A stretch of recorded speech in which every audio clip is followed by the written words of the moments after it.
every time the pain would flare up, I would lose it. I would spiral, I would overthink, I would ruminate. And when I sort of realized that, like, it wasn't it wasn't so set in stone that there was something wrong with me anymore. It was that this idea that I had been thinking about my symptoms all wrong. I'd been thinking, what's wrong with me? What have I done? What did I do to do this? Where did my body go wrong? But actually, your brain can make mistakes.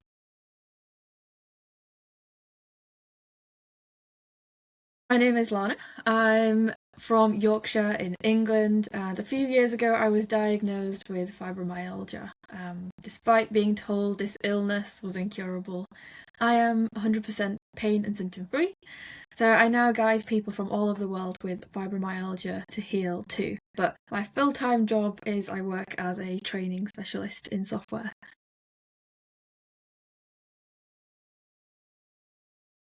So at the time, my symptoms first very gradually came on. A lot of it was dizziness, fatigue, shortness of breath. I noticed my muscles feeling weaker and weaker.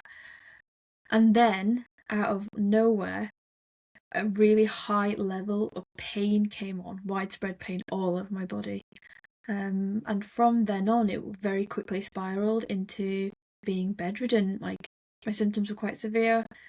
I couldn't do anything by myself. I was fully dependent on help. I couldn't even like, go downstairs to make a cup of tea. I couldn't shower. I was dependent on wipes and was dependent on kind of support from my mum. At the time, just before my symptoms came on, I had just started a kind of very stressful career in as a science teacher in secondary schools.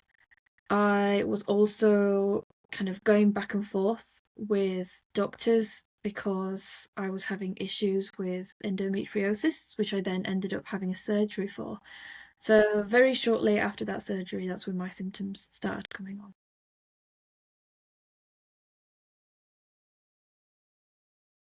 Well, first I was panicking. I was very much spiraling. I didn't know what was going on because the doctors didn't know what was going on either. They couldn't tell me what was happening to my body. So to be so young and to have your life taken away from you and then have the experts supposedly not know what's going on either has really severe effects on your mental health. Um, and I tried to become my own doctor, so I was kind of ruling out things. I was going for blood tests and researching and thinking, what if it's a viral thing? What if it's a nervous issue? What if it's arthritis? I couldn't find any answers. And it was lonely and it was scary. Because it came on so quickly, people could hardly believe that less than 2 months ago, I was absolutely fine. Well, surface level fine. I was able to do basically everything. I was working, I was fine. And to see such a quick deterioration, it just confused people.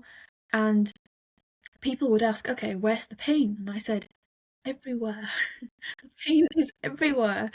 And people didn't understand that. People said, yes, but where? And how much does it hurt? And when does it come on? And when does it come off? And I said, no, it's a permanent state of pain everywhere. It doesn't go on and doesn't go off. And they're like, surely that would drive you crazy. Yes, it is. I am feeling so crazy right now. No one's listening to me. No one's realizing how insane this is. I thought I was dying.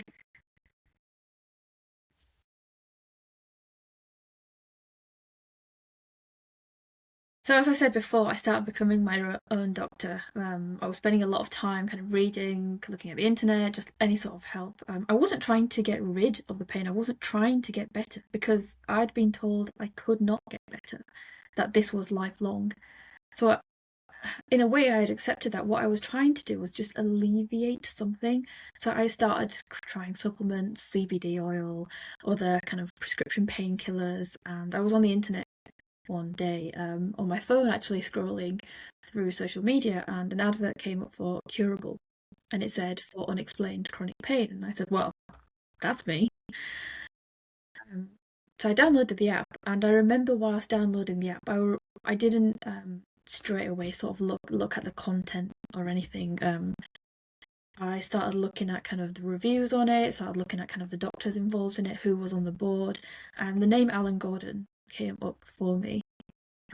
I realised he had a book, so I bought that book immediately. It's called The Way Out, and he wrote that in with Alan Ziv. So at the time, I had started reading the book, and then I very quickly realised that this man not only has so many overlapping symptoms as me, but he managed to make a full recovery. And then I thought, what if that could apply to me? So I started looking at the app and I started trying all these different tools, especially somatic tracking. At the time, I was skeptical because I thought my body is in so much pain right now. There is no way you're telling me that I can not only reduce my symptoms but make a full recovery, and you're telling me it's not actually my body that's the issue. That was a lot to comprehend. But it was interesting. I was open-minded at the time. If anything, I was kind of in a very desperate state. I thought I would try anything. The worst thing that can happen is I've just wasted time trying these different techniques. That's it. There's nothing I could lose at that point.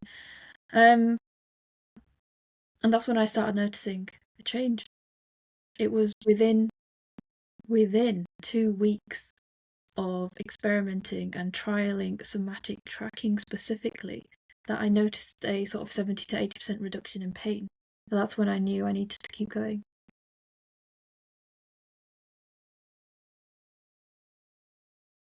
You know, that's the one question I still get asked so much. It's how many times did you do it? When did you do it? How often did you do it? And it's not about how much you do it, it's about the quality of when you do it. And it's not, you don't need to do it for specifically 2 times a day for this many minutes.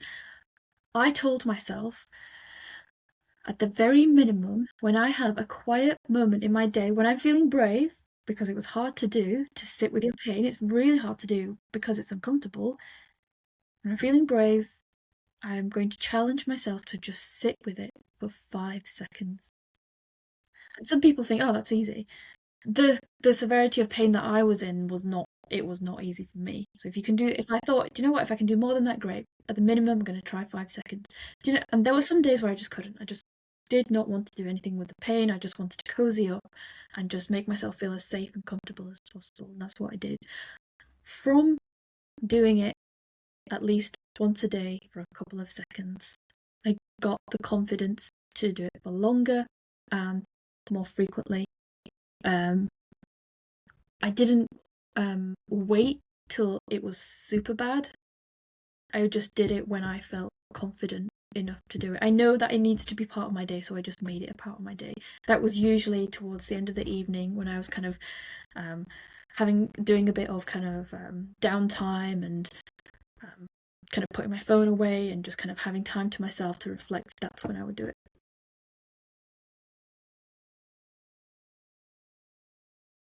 When I first did somatic tracking, I had such a high level of fear associated with the pain.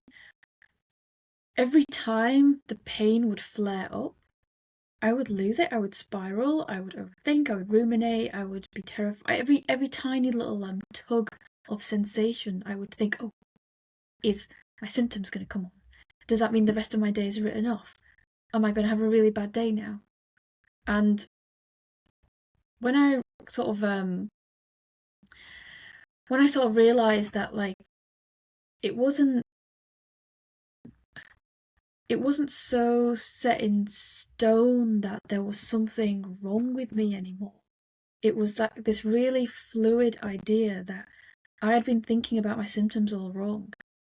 I'd been thinking, what's wrong with me? What have I done? What did I do to do this? Where did my body go wrong? But actually, just like any other living organ, your brain can make mistakes. Your brain is just this biological kind of mechanism that's keeping us ticking along, and it can mess up too. And in the right conditions and in such an activated state for a long period of time, it can end up being exposed to kind of responding and sending signals like your pain, your fatigue, your brain fog when it doesn't need to. It's only doing that because you're in danger, because it thinks you're in danger when you're not. So doing somatic tracking taught me that I am in the driver's seat. I get to control what's happening here, and this is my opportunity to show my body and my brain that I'm not in danger and I'm safe.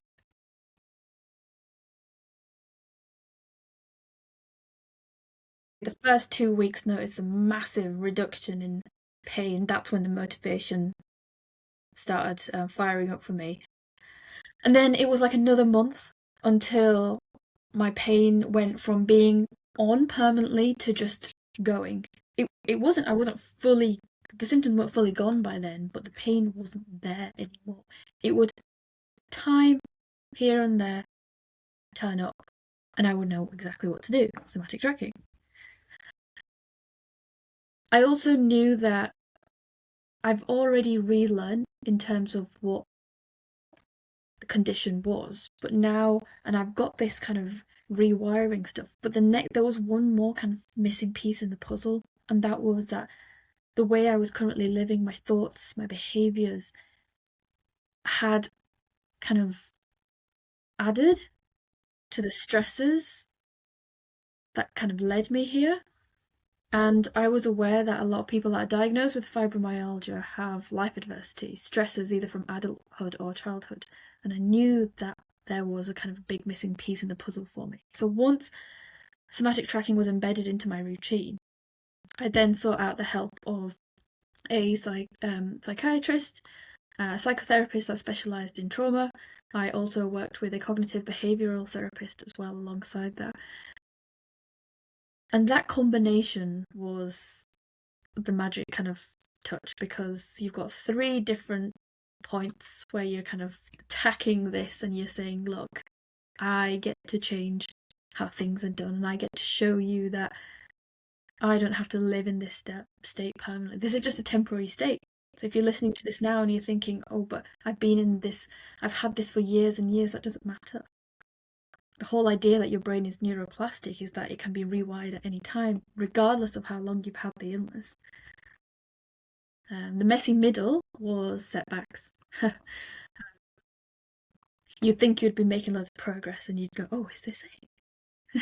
and then all of a sudden, you felt like you were 3 steps back, or you felt like you got really frustrated, or you started. In my case, I started doing somatic tracking in kind of a really frustrated way. The pain would come on and go, "Why are you coming on? Not now." Like, I know you don't need to be here. Look, I'm telling you I'm safe. I was doing it from a place of anger and frustration. And obviously, we know now that frustration um, is interpreted by the body the same as fear. So I was still kind of telling my brain that something was wrong, which is obviously the opposite message of what pain reprocessing therapy is all about. Yeah. And I didn't know that recovery was possible. I knew things were changing and shifting and getting better, but I didn't know that recovery was possible for me. So I would have these setbacks where I thought, oh, silly me, how could I get my hopes up? There was a lot of that.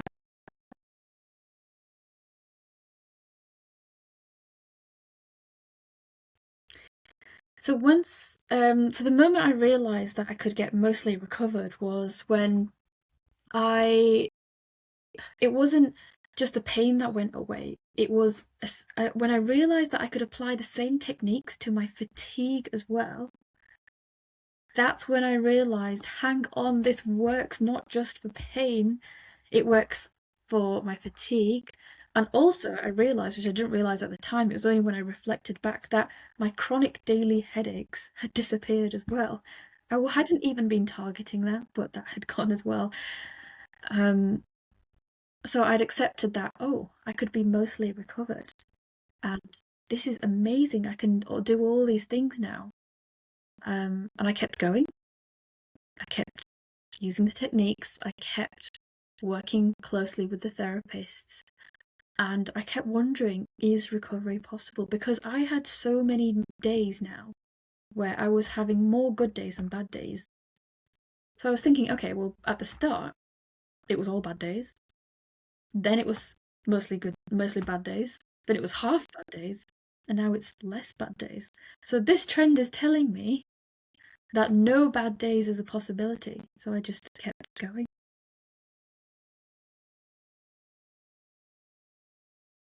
What I can do now is more than I thought I would ever be able to do again. Um, a lot of people ask me, have you got your life back? And I say, no, I haven't got my life back. My life is better than it was before. It's not just getting back to where you were before, it's like this permanent rewiring that kind of, I feel like I've leveled up in a certain way. Um, I'm working full time. I have this social media stuff on the side. Um, I now lift weights, which is something I didn't even do before. Um, I practice yoga and I've started picking up horse riding and practicing piano.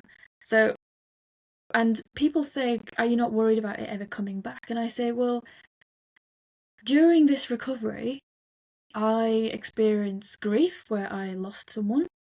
I went through a breakup and I went through a loss of job. I said if it wasn't going to come back then, I don't think it's ever. I think it's going to come back now. And I don't get flare-ups.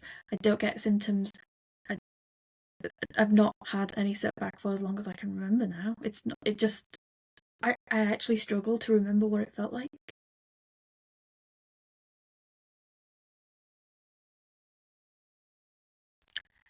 I know when you first start this journey, you're bombarded with so much information, so many different tools and techniques. Layer things one by one. Make one thing that resonates with you part of your routine, make it a habit. Once you're comfortable with that, then build slowly up and add things slowly. Let yourself adjust. Otherwise, it becomes overwhelming if you try to do it all at once. And that's not what your already activated state needs right now. It needs gentle adjustment. And you don't have to figure it out alone. There are people all over the world now giving this information out freely, and it might feel lonely, but you just have to realize that we do exist. We are out there, and we are trying to help you and get the message out there.